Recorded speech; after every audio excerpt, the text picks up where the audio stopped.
Hi friends, this is Ekta and you are watching talking मिट्ठू।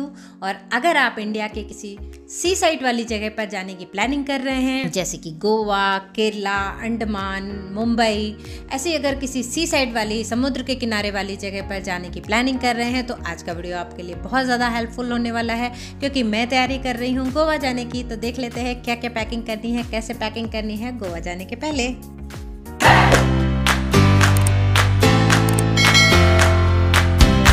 तो मैं तो बिज़ी थी वैलेंटाइन डे की तैयारियों में कि अचानक से हस्बैंड का फ़ोन आ गया कि पैकिंग कर लो और परसों हमें अर्ली मॉर्निंग निकलना है गोवा के लिए। मतलब इतना खुश होने की बात नहीं है, इतने रोमांटिक नहीं है ये।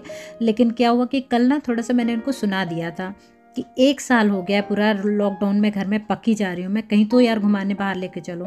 तो लगता है मतलब उन्होंने थोड़ा सा दिल पे ले लिया, लेकिन थोड़ी सी मेरी मुसीबत हो गई। अब इतनी जल्दी कपड़ों का अरेंजमेंट कैसे करें? नहीं मतलब कपड़े तो बहुत सारे हैं मेरे पास, वो नहीं है गोवा टाइप वाले कपड़े। एक्चुअली क्या ना, मेरे लिए गोवा जाने का मतलब सिर्फ बीच पे जाना, मार्केट में घूमना और शॉपिंग करना नहीं है। मतलब आपका तो नहीं पता, पर गोवा मेरे लिए वो जगह है जहाँ मैं अपने सपने पूरे करने चाहती हूँ। सेकेंड टाइम मैं जा रही हूँ गोवा और मैं इतनी खुश हूँ क्योंकि गोवा में ना मैं खुलेआम अपने पति के हाथों में हाथ डाल के घूम सकती हूँ और कोई कुछ भी कहने वाला नहीं है। वहाँ पे ना लड़कियों के लिए बिल्कुल पूरी फ्रीडम है, कोई किसी को नहीं देखता, सब अपने अपने में बिजी हैं, मस्त हैं और पूरी लाइफ को एंजॉय करते हैं पूरा ना। जैसे यहाँ पर तो हम पब्लिक प्लेस पर अपने हस्बैंड के हाथ में हाथ डाल के नहीं चल सकते। मतलब मेरे हस्बैंड तो नहीं चलते हैं, 1 फीट की दूरी बना के चलते हैं बिल्कुल मेरे साथ।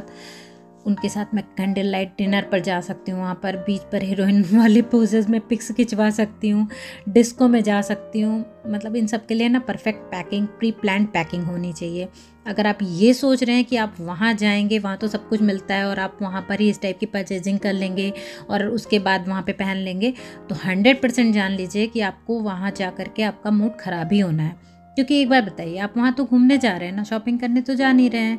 तो मतलब शॉपिंग तो करेंगे ही करेंगे, लड़कियाँ कहीं जाएं घूमने के लिए लेडीज़ और शॉपिंग ना करें, ऐसा तो हो ही नहीं सकता। मैंने बहुत सारी शॉपिंग करी थी, दिखाऊंगी आपको। लेकिन जो गोवा जैसी खूबसूरत जगह जा करके खूब सारी पिक्स हमें लेनी होती है ना, तो उसके लिए परफेक्ट पिक्स के लिए आपको outfits with all matching accessories, जैसे कि goggles, earring, footwear, shrugs, hat, purse, ये सब आपको घर से ही पूरा मैचिंग करके आप ले जाएंगे, तभी आपको मज़ा आएगा। क्योंकि वहाँ पहुँच के पहले आप वो सारी चीज़ें चूज़ करें, मार्केट में जाएं, ख़रीदें, इधर उधर दिमाग ख़राब करें और उसके बाद जाके बीच पे फ़ोटो खिंचाएं, तो फिर वो मज़ा नहीं आता है। तो आपके पास जो भी अवेलेबल है कोशिश करिए घर से ही आप सारी पैकिंग करके और बिल्कुल ना दिमाग में एकदम प्लान करके कि मुझे जाते के साथ ही कौन सी ड्रेस पहननी है, उसके साथ क्या मैचिंग की एसेसरीज पहननी है, या जैसे ना बीच पे जा रहे हैं तो उस समय क्या पहननी।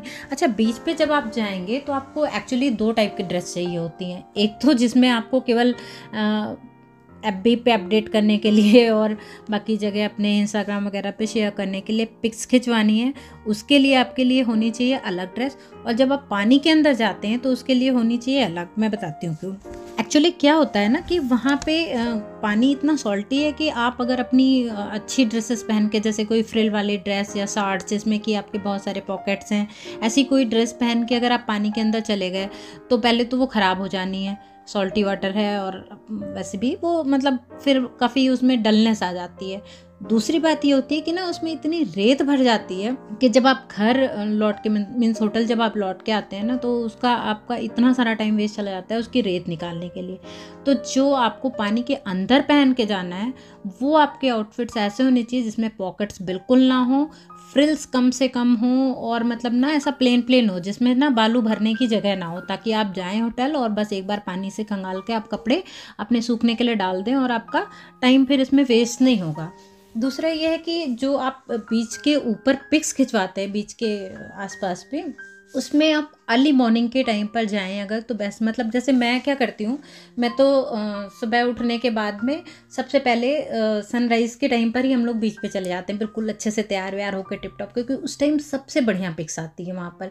पूरा हैट वैट गॉगल वॉगल और ये सारा कुछ करके वहाँ पे जब हम खूब सारी पिक्स ले लेते हैं, उसके बाद लौट के आते हैं होटल। उसके बाद हम ब्रेकफास्ट करते हैं, नहा धो, मतलब नहाते तो बीच पर ही हैं जाके, ब्रेकफास्ट करके फिर हम जाते हैं अपने बीच में पानी के अंदर पहन के जो आउटफिट्स होते हैं उनको डाल करके हम वापस बीच पे जाते हैं। फिर हम पानी में खूब अपना खेलना कूदना जो भी मस्ती करनी होती है वो सारा करके फिर हम वापस आते हैं। प्री प्लान्ड पैकिंग करके जाने का एक सबसे बड़ा बेनिफिट ये है कि आप जब गोवा पहुंचते हैं तो स्टार्टिंग में ना, स्टार्टिंग के 1 या 2 दिन बाद ही आपकी पूरी टैनिंग स्टार्ट हो जाती है। जैसे ही आप गोवा के साल्टी वाटर में होके निकलते हैं तो पूरा टैनिंग स्टार्ट हो जाती है। तो वो टैनिंग हो इसके पहले ही, जब आपकी स्किन बिल्कुल नॉर्मल है, सुंदर है, तभी आप जितनी पिक्स ले लेते हैं ना, वही सबसे बढ़िया अच्छी मेमोरीज होती हैं। तो वो चीज़ तभी हो सकती है जब आपने पूरी प्लानिंग के साथ में अपनी पैकिंग करी है। तो पैकिंग करते टाइम आपको ये बहुत ध्यान रखना है। अच्छा हाँ, एक और चीज़ है कि गोवा में बेस्ट टाइम है जाने का नवंबर से लेकर के फरवरी तक का। सी साइड्स के जितने भी प्लेसेस हैं ना, उनके लिए बेस्ट टाइम यही होता है जाने का। बाकी टाइम में क्या होता है, या तो वहाँ पर बहुत ज़्यादा गर्मी उमस इस टाइप से होती है। तो अगर आप नवंबर से लेके फरवरी के बीच में जा रहे हैं और अगर आप नॉर्थ इंडिया में रह रहे हैं तो क्या होता है, उस टाइम पर नॉर्थ इंडिया में तो बहुत ठंड पड़ रही होती है और आप बिल्कुल ऊपर से नीचे तक पूरा वुलन में टाइट होते हैं। और गोवा में क्या होता है, बिल्कुल नॉर्मल वेदर होता है। वहाँ पर आप बिल्कुल शॉर्ट्स और टी शर्ट्स वगैरह डाल के घूमते हैं। तो आपको 2 तरह की पैकिंग करनी होती है। एक तो ये कि आप जब यहाँ से जाएंगे और लौटेंगे उस टाइम के लिए, और प्लस जो वहाँ पर डालने के लिए है। अब ये डिपेंड करता है ना कि आप किस जगह से जा रहे हैं वहाँ पर, क्योंकि गोवा में जाने का बेस्ट टाइम तो यही है। और दूसरा, अगर आप इस 3 महीनों के अलावा और किसी मंथ में जा रहे हैं तो एक चीज़ है कि वहाँ पर ना बहुत ज़्यादा ह्यूमिडिटी फिर हो जाती है। तो उस चीज़ को आपको थोड़ा सा ध्यान में रखना है। कपड़ों की पैकिंग करते टाइम एक चीज़ और जो बहुत ध्यान में रखने की और बहुत ही इंपॉर्टेंट है, वो ये कि आप जब अपनी यूजेस की पैकिंग करेंगे तो एटलीस्ट उसमें 1-2 आइटम्स ऐसे ज़रूर पैक करिए जो ट्रांसपेरेंट बैक स्ट्रिप्स वाली हों या ट्रांसपेरेंट स्ट्रिप्स वाली हों। क्योंकि क्या होता है ना कि अगर आप नहीं भी पहनते हैं बैकलेस ड्रेसेस या स्लीवलेस ड्रेसेस, तो गोवा का माहौल ऐसा है कि वहाँ पे जाके लोगों को देख के आपका कई बार मन कर ही जाता है कि चलो ठीक है, मैं भी एक बार पहन के देखती हूँ। और आप वहीं से कुछ ना कुछ परचेज़ करके वैसी टाइप की ड्रेस ज़रूर डालते हैं और वहाँ पर पिक्स भी लेते हैं। लेकिन उसके लिए फिर आपके पास पहले से यूजेस इस टाइप की होनी ज़रूरी हैं, जिसमें कि आप बैकलेस पहन सकें या फिर स्लीवलेस पहन सकें। मैंने कहा ना कि गोवा एकदम सपनों का शहर है। आप जो करना चाहते हैं, जैसे करना चाहते हैं, आप वहाँ पर आराम से इजीली कर सकते हैं, बगैर किसी रोक टोक के, बगैर शर्म आए। क्योंकि वहाँ पर ना सभी ऐसे ही घूम रहे हैं, किसी को किसी की कुछ पड़ी नहीं है। तो आप भी मतलब बिल्कुल फिर वहाँ पर ये नहीं फीलिंग आती है कि अरे ये मैंने क्या पहन लिया, कैसे पहन लिया, लोग देख रहे होंगे। मतलब वो सारी टाइप की कुछ फीलिंग आती नहीं है वहाँ पर। तो इस वजह से ना पहले से प्री प्लानिंग थोड़ी सी कुछ इस टाइप की करके जाएं। अगर आप नहीं भी पहनते हैं तो भी हो सकता है वहाँ पर आपका मन कर जाए पहनने के लिए। तो लीजिए जी, हमारे कपड़ों की पैकिंग तो हो गई। अब बची है लेकिन एक सबसे इम्पॉर्टेंट पैकिंग, और वो है बैकपैक की। नॉर्मली मैं अवॉइड करती हूँ ऐसी जगहों पर, घूमने जाने वाली जगहों पर पर्स या बैग ले करके जाना, क्योंकि ना उसको हैंडल करना, इधर उधर कैरी करना थोड़ा सा मुश्किल होता है।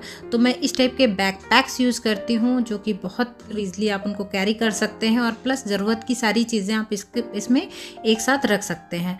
बस ध्यान ये रखना है कि उनको अलग अलग छोटे छोटे पाउच में रखना होता है, ताकि जब हमको जिस भी चीज़ की ज़रूरत है हम सीधे बस वो पाउच निकालें और वो आइटम हमें तुरंत मिल जाए, हमें पूरे पर्स में खंगालना ना पड़े, चाहे वो एयरपोर्ट पे पहुंच के या फिर प्लेटफॉर्म पे पहुंच करके।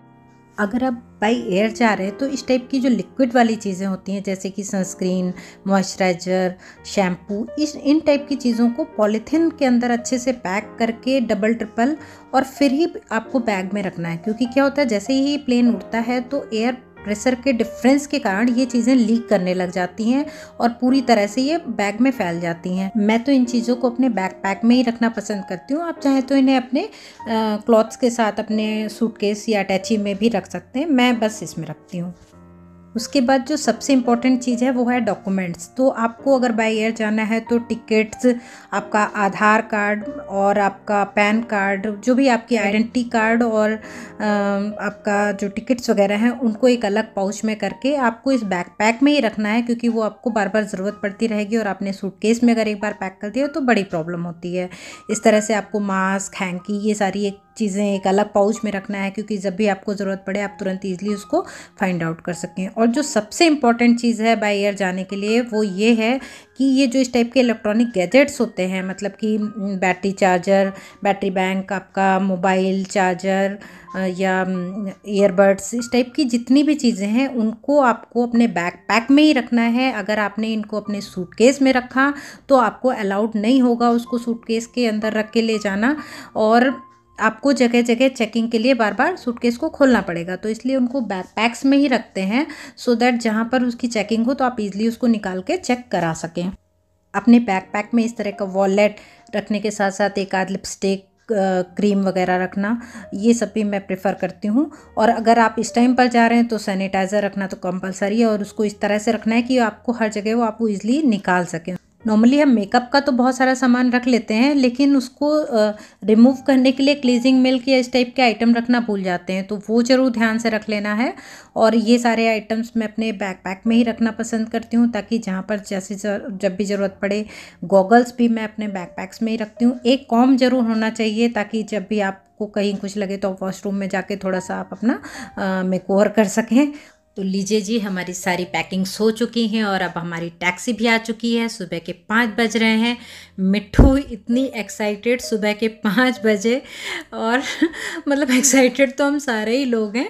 बस अब हम निकल रहे हैं गोवा के लिए। तो अब नेक्स्ट वीडियो में मैं मिलूँगी आपको गोवा में, और बहुत सारे अपने एक्सपीरियंसेस शेयर करूँगी आपके साथ। तो अगली वीडियो देखना मत भूलिएगा। डिस्क्रिप्शन बॉक्स में मैं उसका लिंक प्रोवाइड कर दूँगी।